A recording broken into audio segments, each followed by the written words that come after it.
સંતાન વિનાની દીકરાની વહુ આમ નીકળે એટલે મેળા મારે.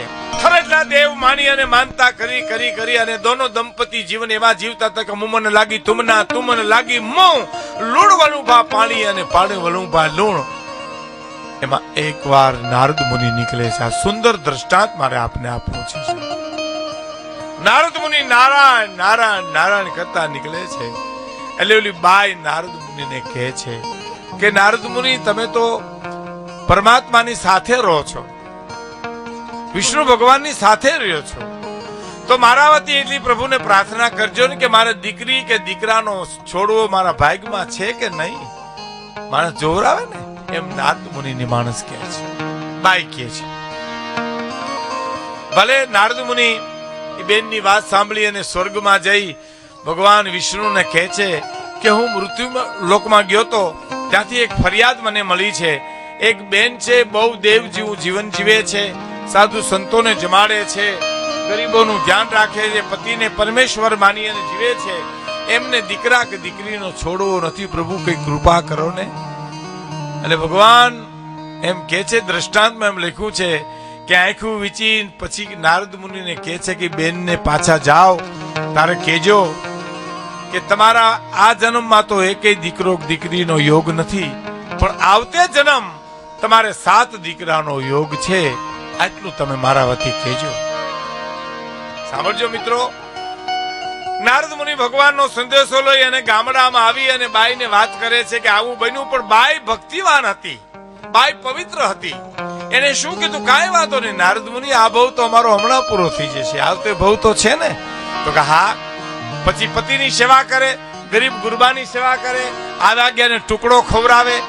થાતા થાતા 1 દી 2 દી 5 દી 15 દી વર્ષોના વાણા વાઈ ગયા ને એક ઘટના બની સાહેબ. મુસળધાર મહેમાનો, એક ઝાડવેથી બીજે ઝાડવે પક્ષી જઈ શકે નહીં એવી એલી મંડાણી. એમાં એક ગરીબ માણસ પોતાની હાથમાળની હવેલી, સંપત્તિવાન કુટુંબ હતું, એને ખૂણે એક ગરીબ માણસ બેઠો છે. એટલે આમ નેવાનું પાણી ભૂખ લાગે એટલે પી લે, પણ પાણીથી ભૂખ થોડી મટે સાહેબ. એમાં એક રાત, બીજી રાત, ત્રીજી રાતની અડધી રાત ભાંગી, ત્યાં સુધી એ વરસાદે ઊંચી ધાર ન કરી, પણ એ માણસના હૃદયમાંથી પુકાર નીકળ્યો. શું પુકાર નીકળ્યો કે ચમડે કી ઝૂંપડી में આગ લગી હૈ, હે કોઈ બુઝાને વાલા હૈ. મારા ચામડાની ઝૂંપડી હળગી જાય છે, કોઈ બુઝાવવા વાળું છે. અને ઓલી બાઈની નીંદર ઉડી ગઈ. ઓ કોક ભૂખ્યું માણા લાગે છે. જોયું, અહીંયા સંતોષ છે, અહીંયા પરમાત્મા છે. કોક ભૂખ્યું માણા લાગે છે. એટલે આમ નીચે જોયું તો એ આમ ખૂણામાં બેઠો છે, વરસાદ વરસે છે. એક ગરેડી રાખી હતી, એમાં એક થાળીમાં જે કઈ વધ્યું હતું પીરસી અને ગરેડી થાળી જવા દીધી. ગાંડો જટેમ જટી લીધું અને ખાધું. ઉપર જોયું અને બેન સામે જોઈને માણસના હૈયામાંથી શબ્દો નીકળે છે. શું શબ્દો નીકળે છે?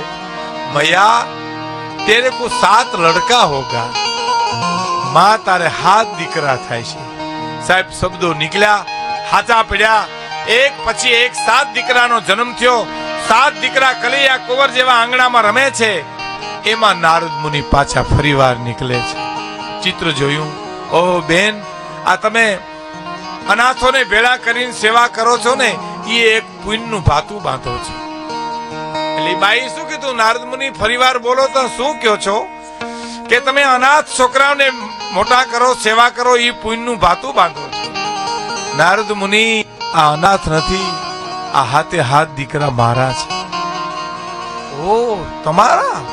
તો હા, 7 દીકરા મારા. નારદ મુનિ, હું જણનારી જનેતા બોલું છું. આ 7 દીકરા મારા છે. અને નારદ મુનિની સોટલી ખીતો થઈ ગયો. ભગવાન પાસે ગયા અને કીધા કે મને આમ જ ખોટા બોલો કરી નાખ્યો તમે. મારું કોઈ માને નહીં, આમ જ કીધું.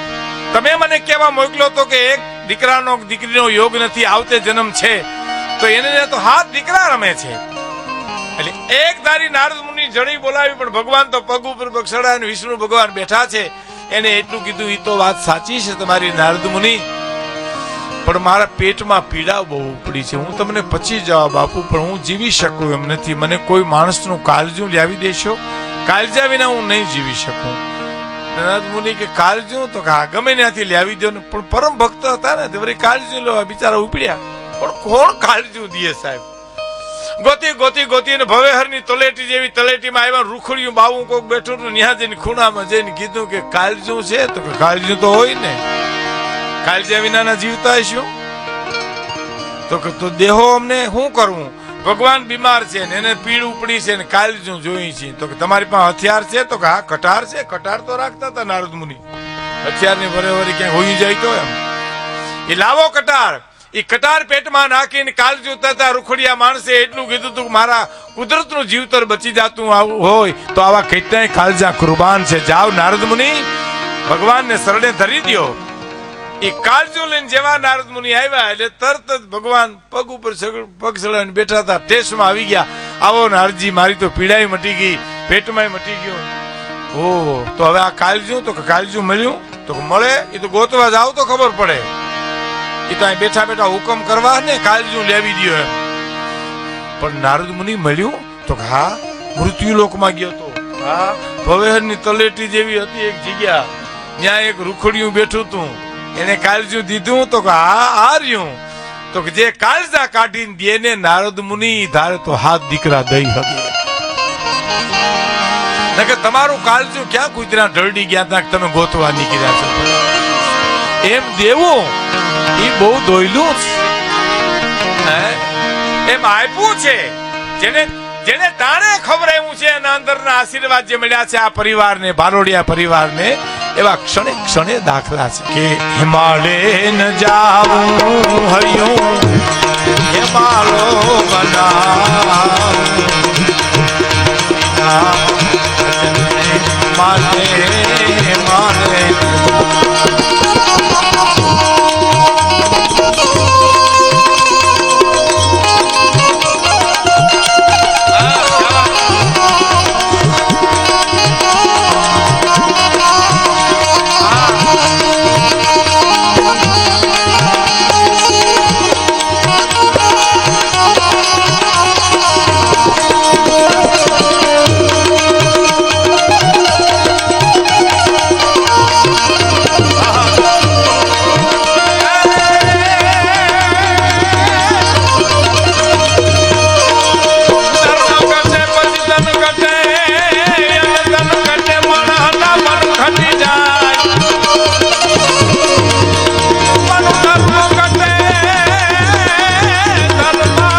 સંગીતકારો જે છે એક જ મિનિટમાં આપણે હું એનો પરિચય કરાવી આપું. બેન્જો પર સંગત કરે છે ચંદુભાઈ ડાભી, બહુ સરસ બેન્જો વગાડે છે. તબલા પર સંગત કરે છે ભરત મોકરિયા, બહુ સરસ તબલું સંગીત કરે છે. ઢોલક પર જીતુભાઈ પરમાર સરસ ઢોલક વગાડે છે. એનામાં મહેશ અને મનોજ બંને મિત્રો છે.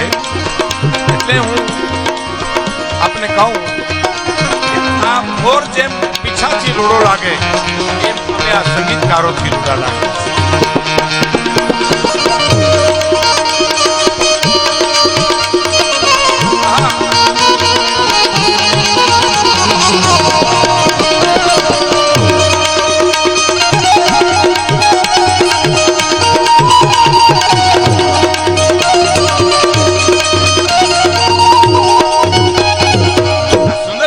છે કે હિમાલય ન જાવું મારું હૈયું હિમાલો બનાવું પછી હરિના ભજનને માટે હિમાલય ન જાવું.